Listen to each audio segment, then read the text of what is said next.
जैसा आप जानते हैं कि आज अहमदनगर के हलके में जब फ्लड रिलीफ फंड बांटा जा रहा था म्यूनसिपल ऑफिसरों को लेकर, क्योंकि जैसा मसूद आपको बताए, नामपल्ली से हम 11,000 एप्लीकेशन दिए, जिस इनजस्टिस हुआ, नाइंसाफ़ी हुई, हकदार को हक नहीं मिला, और जिसके घर में एक्चुअली पानी आया उसको नहीं मिला, और जिसका मटेरियल ख़राब हो गया, चाहे वो टीवी रहो, फ्रिज रहो, वॉशिंग मशीन रहो, बुक्स रहो, बैग्स रहो, कपड़े रहो, व्हीकल रहो, जो भी सामान और उनका अनाज हो, उनको नहीं मिला बोल के हम 10 दिन से एहतजाज कर रहे हैं। इस सिलसिले में हम म्यूनसिपल कमिश्नर से मिले, जोनल कमिश्नर से मिले, डिप्टी कमिश्नर से मिले।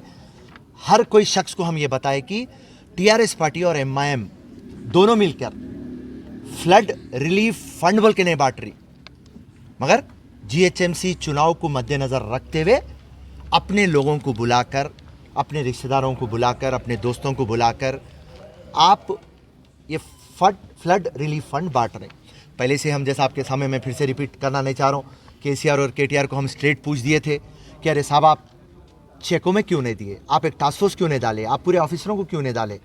जब आपको सर्वे करना था तेलंगाना का कि आप एक दिन में सुबह के 7 बजे से लेके रात के 1 बजे तक आप सर्वे कर देते। और रही बात जब कोविड-19 के अंदर खाली मिनिमम अमाउंट 1500 रुपये आपको देना था, आप चेक के थ्रू आप देते। केटीआर साहब अकाउंटेबिलिटी की बात करते, ट्रांसपेरेंसी की बात करते, हाईटेक सिटी की बात करते, आधार की बात करते, और आप कैपिटल सिटी के अंदर जो फ्लड से प्रॉब्लम हुआ, वो प्रॉब्लम के लिए आपके टीआरएस और एमआईएम के चिंदी चोर बट्टेबाज लीडरों के हाथ में आप 550 करोड़ पे पब्लिक का पैसा आप कैसा रख दे सकते। और उसके बाद में आज डिप्टी कमिश्नर के पास से फ़ोन आता और बोलते कि आपके 11,000 एप्लीकेशनों में हम कम से कम 2,000 एप्लीकेशनों को पैसे दे सकते और आपके डिवीज़न प्रेसिडेंटों को भेजाइए। वो सिलसिले में एक डिवीज़न प्रेसिडेंट जो हमारे मसूद है अहमदनगर के, उनको हम भेजाए, 11 लाख रुपए म्यूनसिपल कमिश्नर सैंक्शन करे और म्यूनसिपल ऑफिसरों को दिए। तो जहाँ पे हकदार थे वहाँ पर मसूद पहुँच गए, और उतने में मुझे फ़ोन पे इत्तला मिलती, वहाँ पे जाफ़र हुसैन एमएलए आ जाते, और जैसा अभी हमारे भाई साहब बोले, मेरे एरिया में क्या करता बोल के इसको मारते।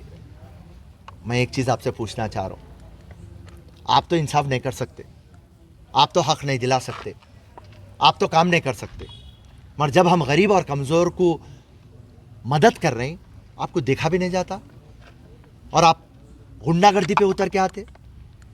और वो आपके एमपी साहब असदुद्दीन ओवैसी मीटिंगों में, रैलियों में ये बात बोलते कि मैं राउडीज़म ख़त्म कर दूंगा।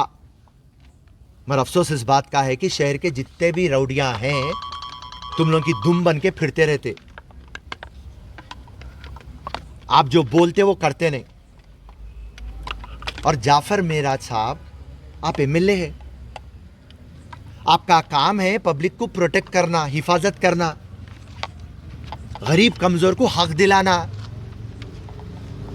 अरे साहब, समझ में नहीं आया मेरे को, आप लोगों का कमीशन ख़त्म हो जा रहा बोल के, क्योंकि आप लोग 10,000 रुपये दे रहे हैं तो 3,000, 2,000, 500 रुपये ले रहे वो गरीब के पास से।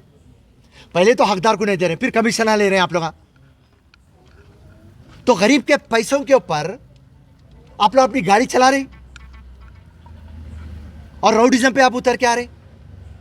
मगर एक बात बता दे रहा हूं मैं आप लोग, अवाम पूरा देख रही, अवाम को समझ में आ रहा। आज कोई बड़ा चैनल हमारे साथ नहीं हो तो नहीं हो, मगर सबसे अहम हो गया आजकल सोशल मीडिया।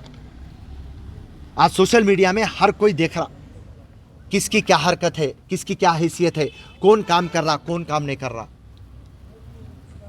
तो आने वाले दिनों में और इंशाल्लाह ग्रेटर हैदराबाद के चुनाव में आपको बराबर सबक मिलेगा। और फिरोज खान की टीम से कहीं को डर रहे हैं साहब आप लोग। मैं आप लोगों को ओपन चैलेंज कर दिया ना, पूरे एमआईएम पार्टी को, पूरे टीआरएस पार्टी को, मेहरबानी करके मेरे को बुला लो, आपके ऑफिस को बुला लेते या आपके घर को बुला लेते, मेरे को बताओ ये 550 करोड़ पे सच में हम गरीब कमज़ोर को बांटे, जायज़ों को बांटे बोल के आप बोला मैं। और मैं क्या बोल दिया इतनी बड़ी बात, मैं कांग्रेस का कणवा निकाल के आपका कणवा पे लेके आपके पेट में मुंडी डालता हूं बोला। बात आवाम को समझ में आ रही। और ये फ्लड रिलीफ फंड जो है, इसको सिर्फ जीएचएमसी चुनाव को मद्देनज़र रख के केसीआर केटीआर ये चिंदी चोरों के हाथ में पैसे रख दिए और ये बट्टेबाजा अपना घर भर रहे हैं। आज लाखों अवाम रोड के ऊपर है। आज के दिन पे भी, आज के दिन अभी आप मेरे साथ चलिए, उस्मान नगर में आज भी 6 फीट का पानी है। आज पूरे ओल्ड सिटी में चलिए आप मेरे साथ, पूरे नामपल्ली में चलिए मेरे साथ, हकदार को हक नहीं मिला। आप बोले घर अगर से पूरी तरीके से खराब हो गया तो आप 1 लाख देते, पार्शल थोड़ा बहुत खराब हुआ तो 50,000 देते। मेरे को आप एक बताइए, आप किसके घर को पैसे दिए? आप कौन से हकदार को पैसे दिए? तो रही बात कांग्रेस पार्टी और फिरोज खान की टीम, जब तक ये गरीब आवाम को हक नहीं दिलाएंगे हम खामोश बैठने वाले नहीं हैं। और आज हम आए हैं हुमायूं नगर पुलिस स्टेशन और जाफ़र हुसैन मेराज एमएलए नामपल्ली कॉन्स्टिट्यूंसी और अदर्स पे हम केसा बुक कराएं और एफआईआर इशू हो चुका है 235 ऑफ 2020 और इसके अंदर सेक्शंस है 324, 506 और 149 आईपीसी। और रही बात, मेरे को इत्तला मिली कि बस्ती में ये लोग औरतों को भी ढक ले। कल मैं वो औरतों को भी यहाँ पुलिस स्टेशन में प्रोड्यूस करूँगा। एंड और एक चीज़, अगर से सेम काम फिरोज खान करते, खाली ये लोग डिस्ट्रीब्यूशन कर रहे हैं, मैं चले जाता, तो ये लोग म्यूनसिपल ऑफिसरों से कंप्लेंट दिलाते मेरे ऊपर कि मैं आके दादागिरी करा, या पुलिस वालों को ढकल दिया बोल के पुलिस वालों से कंप्लेंट दिलाते कि मैं उनको गालियाँ दिया और मेरे ऊपर नॉन बेलेबल सेक्शन 353 बुक हो जाता। आज देखिए, आर्टिकल 14 ये बोलता कानून सबको एक है, नोबडी इज अबव लॉ। और एक कानून इमाम पार्टी को, एक कानून फिरोज खान और फिरोज खान की टीम को। आज तक अगर से ये हरकत हमारे से होती, अब तक पूरे म्यूनसिपल ऑफिसरों को बुला के केसा हमारे को बुक करा के अब तक बिठा के हमारे को मजिस्ट्रेट के पास प्रोड्यूस कर देते थे, नॉन बेलेबल जाओ रे भाई चंचल गुड़ा बोल के भिजा देते थे। और आज जब हम पुलिस वालों को आके बोल रहे हैं, पाप बेचारे पुलिस वाले बहुत अच्छे हैं, मगर केसीआर के तोते हैं।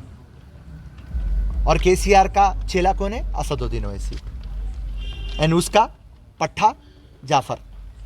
तो पुलिस वाले आगे पीछे हो रहे थे और मैं पुलिस वालों को वार्निंग दिया, अगर से आप ये केस नहीं बुक करेंगे मैं हंगामा कर दूंगा, यहाँ पे बैठ जाऊंगा, यहाँ से जाऊंगा नहीं।